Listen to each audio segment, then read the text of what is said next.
तो आप में स्वाभाविक ये कमियां जागृत होंगी जो अध्यात्म में चलने ही नहीं देंगी।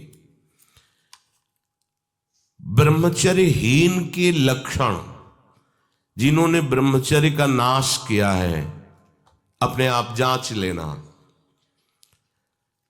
उसके अंदर बार बार काम पीड़ा जागृत होगी, उसका विचार कामाशक्त होगा, पहला लक्षण। बस उसकी बार बार वृत्ति काम की आएगी, बार बार पीड़ा हृदय में काम भोग की प्रेरणा देगी।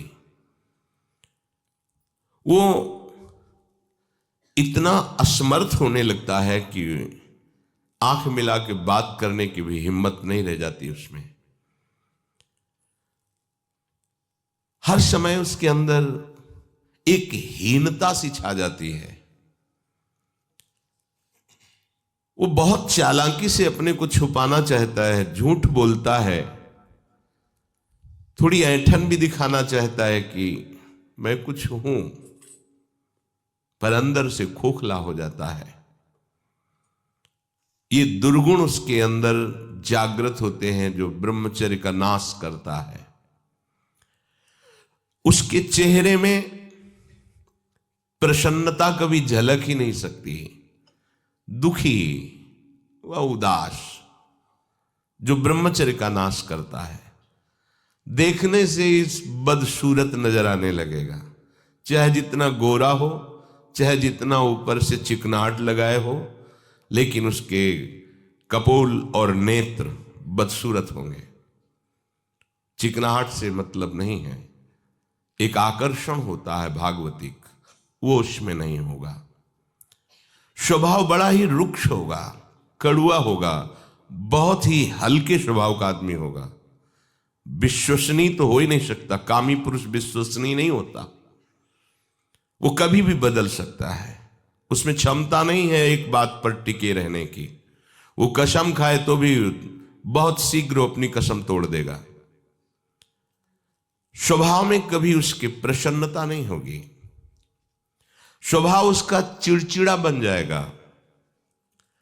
रूखा होने के कारण नाक में गुस्सा रखी रहेगी, जरा सी बात में वो बहुत क्रोधित हो जाना, अपनी खोपड़ी फोड़ने लगना, दूसरों की फोड़ने लगना, अपने थप्पड़ मारने, मतलब एक जैसे कोई विक्षिप्त आदमी, पागल आदमी, ऐसी उसकी चेष्टा होने, चीख चीख के बोलना, माथा पटकने लगना, ये लक्षण है ब्रह्मचर्य का नाश करने वाले के। वो जीता तो है पर मुर्दे की तरह निस्तेज, उसमें उत्साह, उसमें शूरवीरता, ये सब क्षीण होने लगती है। शूरवीरता काम क्रोधादि को सहन करना है। उसके कपोल में हल्के हल्के से सांवले दाग प्रकट होने लगते हैं, एक झुर्री सी पड़ने लगती है। ये वीरनाश का लक्षण है। आंखें धस जाती हैं और उसकी हड्डियां कमजोर होने लगती हैं, बाल पकने लगते हैं, झड़ने लगते हैं।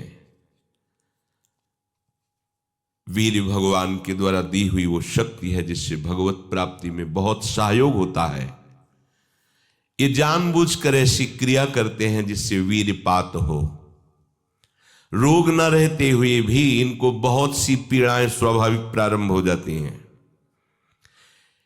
जर्जर, दुर्बल, भागवतिक कामों में निरुत्साह, भजन करना, परिक्रमा करना, समय से उठना, समय, ये सब उत्साहहीन होते हैं। थोड़ा भी परिश्रम या मेहनत करने पर हांफने लगना, थक जाना, दैनिक दिनचर्या बिल्कुल ठीक ना होना, चित्त में बहुत सी कुचिंताएं बढ़ जाना, थोड़े से डर की बात आते ही हृदय में ऐसी धड़कन होने लगना, भयभीत होने जाना, थोड़ा सा दुख एक पहाड़ जैसा लगना, थोड़ा सा भय ऐसा लगना कि अब क्या क्या होगा, घबराहट पैदा हो जाना, बार बार भूख लगना, पर वो भूख पचाने वाली नहीं होती। वीरनाश करने वाले को बार बार खाने की इच्छा होती है क्योंकि उसका लीवर खराब हो रहा है। ये अच्छा लक्षण नहीं बार बार भूख लगना कि बहुत बढ़िया लीवर काम कर रहा है, नहीं, अंदर कब्ज बन रही है, लीवर डाउन हो रहा है और आपको बार बार भूख ले रही, ये झूठ में फंसाया जा रहा है। ये झूठी भूख है जो तुम्हारा रोगों का घर बनेगी। उसकी जठराग्नि मंद पड़ जाती है, भोजन ठीक से पचता नहीं, मलबद्धता हो जाती, कब्जियत हो जाती है, परिणाम में बवासीर आदि कई तरह के रोग प्रकट हो जाते हैं। या तो नींद नहीं आने लगेगी या फिर ऐसी आएगी कि घंटों मतलब 8-10 घंटे सोए फिर भी उठे फिर भी आलस्य प्रमाद ये बना रहेगा। आंखों में हर समय भारीपन बना रहेगा, बिना किसी चेष्टा के रात्रि में स्वप्न दोष हो जाएगा, वीरपात हो जाएगा। ये उसके लक्षण है जो जानबूझकर ब्रह्मचर्य का नाश करता है। वीर का इतना पतला हो जाना कि लघुशंका के लिए जोर करने पर वीर निकल जाना बहुत बड़ी हानि है। नए नए बच्चों में जब उनसे प्रश्न करते हैं कि आपके दर्शन से ऐसा महसूस होता है आप कोई गलत चेष्टा करते हैं, तो वो कहते हैं अब नहीं करता, लेकिन पहले जब आपसे मिला नहीं था तब होती थी, लेकिन लक्षण तो अब भी प्रकट हो रहे हैं। तो कहते वो स्वाभाविक वीरपात हो जाता है, स्वप्न दोष में भी और लघु शंका में भी। इसका कारण है आपने बहुत ही गलत आचरण किए हैं। ये जो हस्त मैथुन आदि क्रियाएं हैं, इनके द्वारा पूरा का पूरा आपका जीवन नष्ट हो जाता है। इसे खिलवाड़ मत समझो। चाहे गृहस्थी में भी जाना हो तो खिलवाड़ मत करो। आप गृहस्थी लायक नहीं रह जाएंगे। आप जो गृहस्थ धर्म में संतानोत्पत्ति क्रिया है, आप उसके लायक नहीं रह जाएंगे, आप में योग्यता नहीं रह जाएगी। इसलिए सावधान। परमार्थ में चलना है तो अत्यंत आवश्यकता ही है ब्रह्मचर्य की, पर गृहस्थ में चलने के लिए भी ब्रह्मचर्य की आवश्यकता है। जहां वो पेशाब करने के लिए जोर लगाते हैं तो वीर स्खलित होने लगता है थोड़ी थोड़ी मात्रा में। ये हस्त मैथुन करने वालों का प्रधान चिन्ह है। इसका परिणाम यहां तक हो सकता है कि पुरुषत्व का नाश होकर नपुंसकता आ सकती है। हाथ पैरों के जोड़ पर बिना किसी कारण के दर्द होना, कमर में, गांठ में, जहां संधियां हैं, अस्थियों का जोड़ है, वहां दर्द होने लगना, सर में जरा भी विचार करने पर दर्द पैदा हो जाना, किसी विषय पर विचार कर या मंत्र में ध्यान कर तो सर में दर्द होने लगना, हाथ पैरों में शिथिलता आने लगना, दिमाग में एक सनसनी पैदा हो जाना, कानों से शाय शाय शब्द सुनाई देने लगना, नाटक, उपन्यास और गंदी बातें, अश्लील चित्र देखने में बड़ी रुचि हो जाना। सावधान होकर श्रवण करें। भगवत मार्ग के उपासक हैं, कुछ उपासकों में जो बाहर अनुशासनहीन होकर के रह रहे हैं और उनके पास स्मार्ट मोबाइल क्या कहते हैं वो है, तो वो लोग कभी ऐसी गलती ना करें, सर्च करके ऐसे दृश्य ना देखें, नहीं तो तुम्हारा ऐसा नाश होगा कि तुम इस बात को किसी भी साधन से पूर्ण नहीं कर पाओगे। एक बार मछली की क्रीड़ा देखने पर शौभरी जैसे महात्मा कामाशक्त हो जाते हैं। एक बार वैश्या के साथ ऐसा कृत्य देख करके अजामिल जैसा संयमी ब्राह्मण भ्रष्ट वैश्यागामी बन सकता है। और आप देश विदेश की ऐसी गंदी फिल्में, गंदी बातें देखकर आप अपने को संयमी रख सकते हैं? क्यों आप अपना नाश कर रहे हैं? क्यों आप अपने शत्रु बन रहे हैं? उपासक समझता है कि कोई जानता नहीं है, लेकिन तुम जिसको जानने के लिए चले वो तो तुम्हें जान रहा है ना। वो कैसे तुम्हारे सामने आएगा? कैसे तुम्हारे मुख में नाम चलेगा? कैसे हृदय में भगवत प्राप्ति का उत्साह रह जाएगा यदि आप ऐसा? उपासक को नाटक, उपन्यास, सिनेमा, अश्लील चित्र, गंदी पिक्चरें बिल्कुल नहीं। क्यों अपना नाश कर रहे हो? पर उसको रुचि हो जाएगी, जो व्यभिचारी प्रवृत्ति से युक्त है उसको ये अच्छा लगेगा। बार बार पेशाब होने की इच्छा होना, पेट में ऐसा लगना जैसे बहुत गर्मी पैदा हो गई है, और प्रमेह आदि उग्र रोगों का प्रादुर्भाव हो जाना, ये ब्रह्मचर्य नाश का लक्षण है। तलवे हथेलियों पर पसीना आने लगना, हाथ पैर में जरा भी काम करने के लिए चलो तो कंपायमान होने लगना, थोड़ा भी ऋतु परिवर्तन बीमारी को पैदा कर देना, थोड़ा सा गर्मी थोड़ा सा सर्दी बीमार हो गया, उसे प्रकृति का प्रहार सहन न करने की सामर्थ्य आ जाती है। वो प्रकृति का प्रहार सहन नहीं कर सकता, ऐसी स्थिति हो जाती है। चेहरे पर मुहासे प्रकट हो जाना,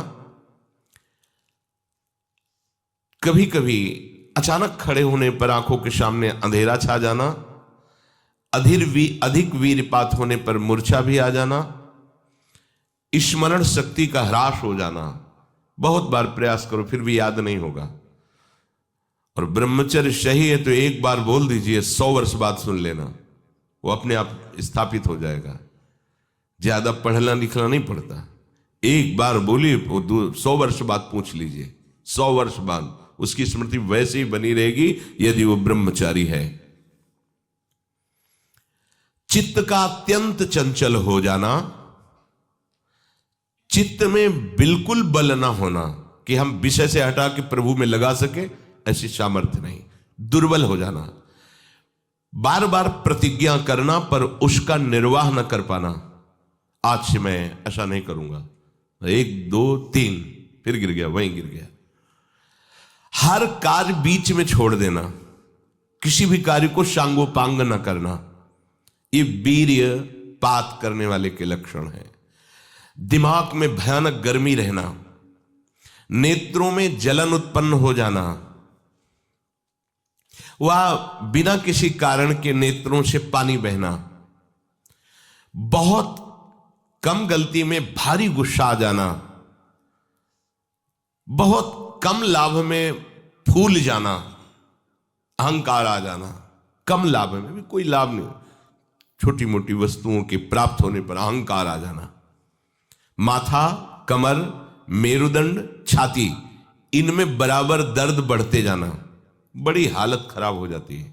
ऐसे दर्शन हुए ऐसे जनों के, आंखों से दिखता नहीं, 28 वर्ष के होंगे वो लगभग, वैराग्य इस कोटि का कि आप सोच भी नहीं सकते, बाहरी बस लंगोटी अचला और फुटपाथ में पड़े रहना।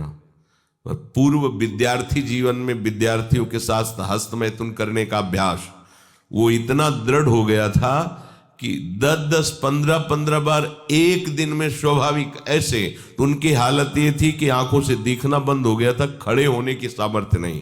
तो हितधाम में एकांत में मिलके कहा था कि आपका जो ब्रह्मचर्य का प्रवचन सुना हमें, तो ऐसा लगा कि शायद आप उपाय बता सकते हो। तो हम कहा हमारे पास कोई, हम आयुर्वेदाचार्य है नहीं, और दूसरी बात है कि ये चीज आपके हाथ में है, अगर आप नहीं रोकते हैं तो आपको ऐसी दशा में पहुंचा देगा ये क्रिया कि आप किसी काबिल नहीं रह जाएंगे। रीढ़ की हड्डी कमजोर हो जाती है और उसमें सीधे बैठने की सामर्थ्य खत्म हो जाती है, वो झुकाव ऐसे, वो झुक करके ही ऐसे बैठना। वीरपात करने वाले के मसूड़े में फूलना, मुख से दुर्गंध आना, शरीर का पसीना दुर्गंध युक्त होना, ये वीरवान के यहां से दुर्गंध नहीं आ सकती। जो वीरवान अर्थात जो ब्रह्मचारी है उसके यहां से दुर्गंध, उसके मुख से दुर्गंध नहीं आएगी, भले कुल्ला करे या ना करे, ये वीर में सामर्थ होती है। नाक के साइड में यहां कालिमा आ जाना, फिर वो कालिमा धीरे धीरे कपोलों में बढ़ते जाना, ये वीर नाश का लक्षण है। वीर्य नाश से उदर लंबा होना, पेट बढ़ना शुरू हो जाता है, आंतें बढ़ना शुरू हो जाती हैं, उसकी वाणी में मृदुता नष्ट हो जाती है, कर्कशता रुक्षता आ जाती है, उसका स्वभाव अप्रिय बन जाता है, छाती की हड्डियां दिखने लगती हैं, वो ना तो लोक में ना परलोक में किसी भी कार्य में उत्साह करने लायक नहीं रह जाता। वो जरा सी भी बात में बहुत बड़ा अपने को अपमानित होना समझता है। ये वीरपात से उसके अंदर दोष प्रकट हो जाते हैं।